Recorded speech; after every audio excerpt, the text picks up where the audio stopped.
A tray slammed against the floor. Food splattered across the tiles. E.J. Whitmore froze. One of his crutches was yanked away, held high like a prize. Careful, limp, a bully mocked, grinning. The crowd roared with laughter. Phones rose in unison, red recording lights flickering like hungry eyes. Another shove sent juice spilling down E.J.'s shirt. "Billionaire baby, can't even stand," someone chanted, cruel and rhythmic. "Fight, fight, fight," echoed through the cafeteria. Some kids laughed, others stared in silence.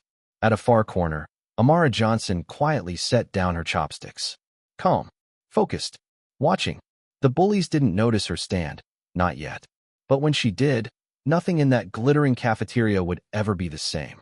This is Black Stories, where the pain of prejudice finds its voice, and justice always rises to answer it. If you believe schools should protect courage, not cruelty, like this video and lean in, because sometimes the quietest one in the room delivers the loudest lesson. Also, don't forget to subscribe. New stories like this arrive every week. E.J. Whitmore knew humiliation like a shadow that never left. At just 10 years old, he had already buried more than most adults could bear. His mother, Clara, the soft-voiced woman who tucked him in with stories of constellations, was gone.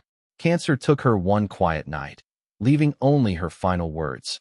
"The stars don't care how fast you walk, E.J. They shine for you anyway." But at Crestwood Academy, E.J. didn't feel those stars shining for him. He walked with an uneven gait, a limp that marked every hallway like a scar. Sneakers squeaked behind him, mocking his steps. Whispers trailed after him like arrows. "Crippled prince. Billionaire baby. Does daddy's money carry you too?" That one stung most, because while his father had all the money in the world, it couldn't fix what E.J. wanted most, to feel normal. Richard Whitmore, Billionaire CEO, tried to be a father, but he spoke in contracts, not comfort. After Clara's death, his love was buried under meetings, flights, and boardrooms. He didn't mean to neglect his son, but absence leaves its own kind of wound. So E.J. shrank. He ate alone. He kept his eyes on the floor. He clung to his mother's words like a fragile shield against cruelty. Across town, another child carried a different kind of grief. Amara Johnson had grown up with a father who taught her strength without violence. Master Anthony Johnson, a respected martial artist, believed the dojo wasn't just a place for fighting, it was a sanctuary. In a neighborhood where kids joined gangs before they joined clubs, he lit a different path. His mantra became her heartbeat: never throw the first punch. Never fight for ego. Protect the weak. Then, when Amara was 10, a heart attack silenced that wisdom mid-laughter. Her mother, Yvonne, worked endless hospital shifts, exhausted and aching. Bills stacked up like opponents she couldn't fight. Clothes came from thrift stores, shoes worn thin. Yet what Amara inherited wasn't wealth. It was her father's code. She trained alone in the cracked dojo, bowing to his memory. Every stance, every form, was a quiet conversation with the man she lost. At Crestwood Academy, she blended in, just another scholarship kid. The whispers followed her too. "She doesn't belong here. Look at her shoes. Charity girl." But behind her silence was steel. Where E.J. withdrew, Amara watched. Where he endured, she prepared. Two kids from opposite worlds. One wrapped in wealth, but starved of love. The other clothed in struggle, but armed with discipline. Both invisible in their own way. Both mocked for things they never chose. Fate brought them to the same cafeteria, one surviving, one holding back. Neither asked to be tested, but life always tests the quiet ones. Bullies look for weakness, but what they didn't know was that neither E.J. nor Amara was weak. E.J. carried his mother's voice like a star through darkness. Amara carried her father's code like fire in her veins. They were the kind of children the world overlooks, until the day it can't anymore. Crestwood Academy gleamed with privilege. Floors buffed to mirror perfection. Halls shining like glass. Tesla doors opened at drop-off. Chauffeurs carried monogrammed backpacks as if they were royal treasures. Rolex watches flashed under bright lights. Everything in this place whispered power or shouted it. For E.J., every step down those spotless halls was an echo chamber of judgment. His limp drew stares he tried to ignore. The laughter he heard wasn't humor, it was cruelty. Even among the rich, he was an outsider, not for what he had, but for what he lacked. "Careful, limp. Don't trip, prince," they'd say. He kept walking, eyes down, shoulders tight. His crutch tapped like a metronome, each beat reminding him that no matter how hard he tried, he didn't move like everyone else. Amara didn't drift down those halls in Gucci sneakers or Balenciaga hoodies. She walked in faded thrift store jeans and clearance rack shoes her mother found on sale, their soles worn thin. Her backpack was the same one from middle school, zipper catching every time she pulled it. Lunch was always the same too, rice and beans, or leftover noodles packed in a Tupperware. In a cafeteria where kids swiped cards loaded with money for pizza, sushi, and milkshakes, her meal stood out. Smells like broke, someone sneered once. Phones caught the laughter, but not her steady hand as she kept eating, eyes fixed down. At Crestwood, wealth wasn't just money, it was armor. EJ had it, but never wore it. Amara didn't have it at all. Both of them walked unprotected in a kingdom built on status, and predators thrived on that. Jason Miller ruled that kingdom, Crestwood's untouchable king. Blonde hair slicked back, family name etched into the gym wall, sneakers worth more than most people's rent. His laugh echoed because no one dared to silence it. Behind him trailed Connor Hale and Bryce Turner, loyal shadows feeding off his cruelty. Every insult he spat became gospel. The floor bent for them. The cafeteria revolved around their table. Students fought for seats near their orbit. EJ stayed invisible until they decided otherwise. Amara became a target the second she entered their line of sight. The cafeteria was where the hierarchy drew blood. Phones tilted, red lights blinking like hungry eyes. Cruelty wasn't shameful, it was content. No one asked, "Should I stop this?" They asked, "Will it go viral?" It was Friday. The air buzzed with end-of-week energy. Laughter bounced off the polished walls, trays clattered like cymbals, and then it happened. Jason's shadow fell across EJ's table. His smirk dared him to move. Connor cracked his knuckles. Bryce lifted his phone, already recording. One shove. One toppled tray. Juice splashed down EJ's shirt, staining it like a mark he couldn't wash away. The room erupted, not in outrage, but in amusement. Gasps turned into laughter. Chants began to rise, and in the far corner, Amara's chopsticks froze midair. Her eyes locked on the scene. The battlefield was drawn. Jason's palm hit EJ's chest again, hard and deliberate. The tray crashed, milk exploded across the floor, dripping down his shirt like war paint. The cafeteria roared with laughter. Phones zoomed in. The chant grew louder. Fight, fight, fight. EJ's hands shook as he reached for his crutch, but Connor snatched it up, waving it like a prize. "Who wants it?" he mocked. The crowd howled. Some laughed to fit in, others stayed silent, afraid to be next. The cafeteria wasn't a lunchroom anymore. It was an arena. EJ's shoulders trembled. He wanted to vanish, to sink into the floor. Then Amara moved. She didn't run, didn't shout. She rose slowly, every step deliberate, face unreadable, chopsticks still in hand. She crossed the room like someone walking through a storm. At first, no one noticed. All eyes were on EJ, the billionaire's son humiliated in front of everyone. Then Jason saw her. His grin widened. Well, look who it is, the charity girl. Connor waved the crutch higher. "You his bodyguard now? Gonna limp with him too?" The room exploded with laughter. But Amara didn't flinch. She knelt, not to confront him, but to pick up EJ's tray. She set it back on the table, then steadied his chair, calm and precise. EJ looked at her, eyes wide. She didn't speak, but the message was clear: you're not alone. Jason sneered. Cute. A pity party. He stepped closer, his breath brushing her cheek. "Let's see what you've got, charity girl." He shoved EJ again, harder. EJ stumbled, but Amara caught him, one hand on his shoulder, holding him upright. The cafeteria went silent. Jason mistook it for fear. "You want to fight?" he taunted. "Come on, show us something." His fist drew back. Phones zoomed in, breaths held. "Amara," EJ whispered, panic rising. Jason swung, but she wasn't there. With one smooth sidestep, calm as water, Amara let his fist slice through nothing but air.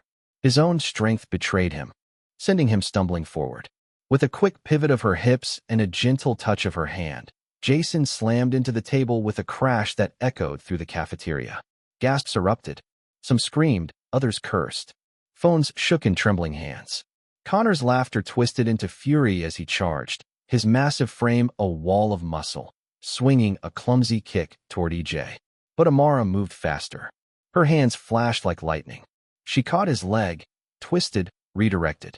Connor flipped like a rag doll and hit the floor with a thud that rattled trays. Silence followed. No one was laughing now. Everyone was watching.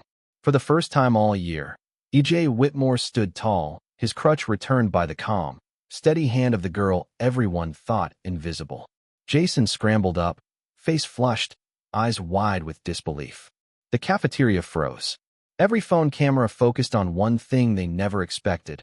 Amara Johnson, standing tall, calm, her breath steady, as if she'd merely brushed away a fly. She hadn't shouted. She hadn't thrown a punch. Yet Jason lay sprawled, and Connor groaned beside him. The silence was unbearable. Then someone whispered, "Did you see that?" Another voice added, "She didn't even hit them." The realization spread like wildfire. This wasn't rage. This was control. Jason staggered back up, fists shaking, desperate to reclaim his pride. He lunged again, wild and reckless. Amara waited until the last second, moving like water, guiding his momentum away. Jason crashed into the wall, the air leaving his lungs. Phones trembled harder. Gasps turned to screams. "What was that?" someone shouted. But Amara's expression didn't change. She wasn't fighting, she was teaching. And somewhere deep inside, her father's voice echoed. The memory was sharp as sunlight through broken blinds. A hot summer day. The dojo smelled of sweat and old wood. She was 10, fists clenched, tears burning in her eyes.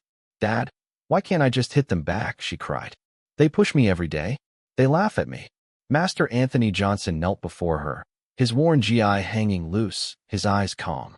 He tapped her fists gently until they opened. "Because, Amara," he said softly, "strength isn't about proving you can hurt someone. Strength is knowing you don't have to." She frowned. "But what if they don't stop?" His smile was small but proud. "Then you stand, you move, you protect, but you never start. You never fight for ego. You fight for one reason only." He lifted her chin, his gaze steady. "To protect the weak." Back in the cafeteria, those words pulsed in her veins. Jason staggered toward her again, sweat dripping, fear replacing arrogance. "Stand down, Jason," someone shouted, but he didn't listen. He swung again. Amara pivoted, guided his arm, and with a smooth redirection, sent him tumbling harmlessly to the floor. She didn't smirk. She simply opened her palms and stepped back. Connor roared, trying to recover his pride. He lunged, but Amara intercepted, catching his wrist mid-swing, twisting, flipping, and pinning him with effortless control. The cafeteria erupted, not with laughter this time, but awe. Phones zoomed closer. Whispers rippled. "She's trained. That's real martial arts." "Who is she?" Amara stood over them, her breathing calm, her eyes clear. To them, it looked like magic. To her, it was discipline. She bent down, picked up EJ's crutch, and placed it in his hand. "Stand tall," she whispered. And for the first time, EJ did. His shoulders straightened. His eyes lifted. He wasn't surviving anymore. He was standing. The cafeteria wasn't watching a fight anymore. They were witnessing a legacy. The room hadn't even caught its breath when the doors slammed open. Vice Principal Sinclair stormed in, her heels cracking like gunshots on tile. Her sharp eyes went straight to Amara. Not Jason, still slumped. Not Connor, still on the floor, but Amara. "You too," she barked, finger pointing like a verdict. "Suspended." Effective immediately. The cafeteria gasped. Phones turned toward her. "What? That's not fair." "They started it," someone shouted. But Mrs. Sinclair didn't flinch. "I saw enough. Violence is unacceptable, no matter the excuse." Jason smirked weakly from the floor, wiping juice from his shirt, thinking he'd gotten away with it, until Jasmine, a junior with her phone still raised high, stepped forward. Her voice trembled but carried through the room. "No, ma'am. You didn't see enough, because I recorded everything." Gasps echoed across the cafeteria. Every head turned toward the glowing phone in her hand. Jason's smirk faltered, and Connor shifted uneasily. Jasmine marched straight to the smartboard on the wall and, with one tap, projected the video. The screen came alive. Jason's shove, EJ stumbling, Connor's kick. Amara stepping in, calm, focused, never striking first. The room fell silent except for the video's raw sounds. Jason's laughter, Connor's taunts, the crowd chanting, "Fight, fight, fight," until both bullies went down by their own momentum. Mrs. Sinclair's face flushed crimson. "That doesn't excuse," she began, but Amara's quiet voice cut through the air like steel. "It doesn't excuse anything. It shows the truth. We didn't fight for ego. We didn't throw the first punch. We just stood when we had to." The cafeteria erupted. Cheers, claps, even tears from kids who knew too well what it meant to be cornered. "Justice," someone shouted. "Play it again," another cried. Phones were up now, recording Mrs. Sinclair, whose authority was crumbling beneath the weight of proof and witnesses. Jason tried to rise, pride bleeding through his bruised ego. "This isn't over," he growled, pointing at Amara. But EJ, standing firm on his crutch, finally spoke. His voice shook at first, then steadied. "Yes, it is." The room froze. EJ had never talked back, never stood tall like this. His words hit harder than any punch. The crowd began to chant again, not for violence, but for truth. "Justice! Justice!" Amara didn't gloat or grin. She simply rested a hand on EJ's shoulder and whispered, "Stand tall." And he did. For the first time, Crestwood's cafeteria wasn't ruled by arrogance or cruelty, but by truth and quiet strength. By nightfall, it wasn't Crestwood's secret anymore. The clip hit Instagram first, a shaky 40-second video captioned, "Charity girl just folded the school bullies. Discipline beats arrogance." Within an hour, TikTok had flooded with edits, slow-motion cuts of Jason's missed punch, dramatic music swelling as Amara pivoted and sent him crashing into a table. Comments poured in. "Bro, she's a weapon. Notice how she never swung first. That's discipline. Girl just humbled Crestwood's golden boys in 10 seconds flat." By midnight, Twitter caught fire. Hashtags trended. Hashtag stand tall. Hashtag Amara Johnson. Hashtag discipline over arrogance. Even the local news picked it up. The 6 p.m. broadcast replayed the cafeteria footage beside an old photo someone found online. A young Amara bowing in a cracked dojo, her father, Master Anthony Johnson, standing proudly behind her. The anchor said, "Tonight, a scholarship student defended her classmate from bullies at Crestwood Academy.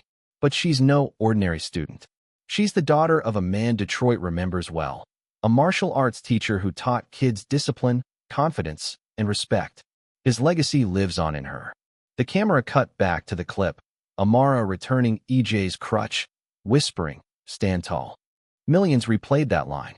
Millions quoted it.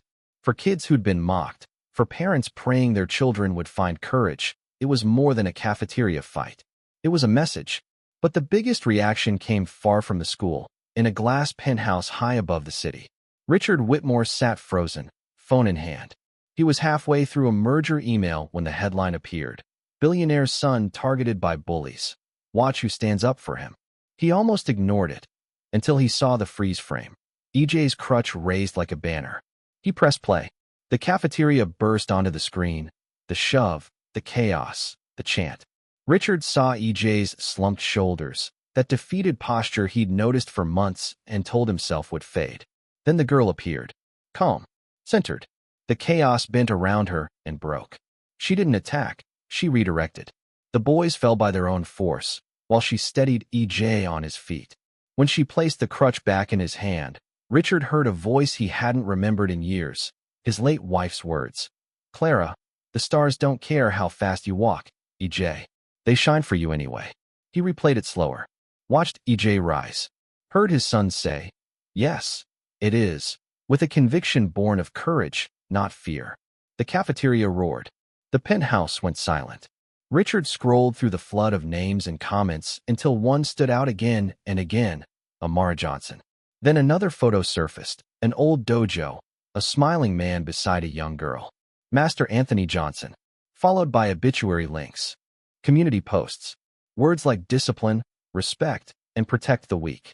Richard set his phone down on the table, screen up, and for the first time, didn't reach for the next email. Instead, he reached for memory, the missed recital, the therapy sessions he'd rescheduled, the nights he convinced himself he was providing while EJ learned to be small. He picked the phone back up and typed, then deleted, then typed again.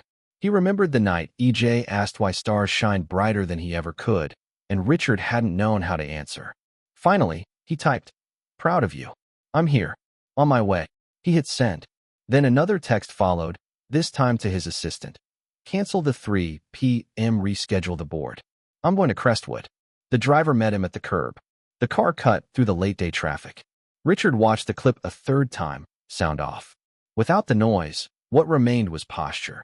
A girl who chose control over spectacle, a boy who chose to stand. At a red light, he opened a blank note and wrote a single line. Ask, don't assume. Then beneath it, support what already exists. He didn't plan a press conference or a donation with his name etched in stone. He planned to listen to EJ first, and then to the girl who'd given his son a moment no fortune could buy. When the car stopped outside the school, Richard tucked the phone away. For once, he didn't lead with power. He led with presence. The next morning, Crestwood Academy's cafeteria wasn't a lunchroom. It was a courtroom, a reckoning.